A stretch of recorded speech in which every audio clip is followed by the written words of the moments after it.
রাসূলুল্লাহ সাল্লাল্লাহু আলাইহি সাল্লাম 23 বছরে ইসলামের নামে যত কিছু পেশ করছেন আল্লাহর পক্ষ থেকে, যা করণীয় তাও করতে হবে, যা বর্জনীয় তাও ছাড়তে হবে, সবগুলো, সবটা।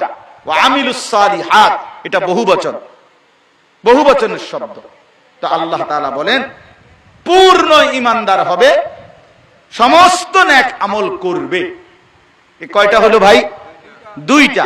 3 নাম্বার ওয়াতাওয়াসাউ বিল হক, মানে অন্যকে, সারা পৃথিবীর মানুষকে, তোমার স্ত্রী, তোমার ছেলে, তোমার মেয়ে, তোমার পরিবার, তোমার আত্মীয় স্বজন, তোমার এলাকা, তোমার মহল্লা, তোমার দেশবাসী, তোমার পাড়া প্রতিবেশী, একেবারে যাইতে যাইতে সারা পৃথিবীর মানুষকে, প্রত্যেককে তুমি ঈমানের দাওয়াত দিবে।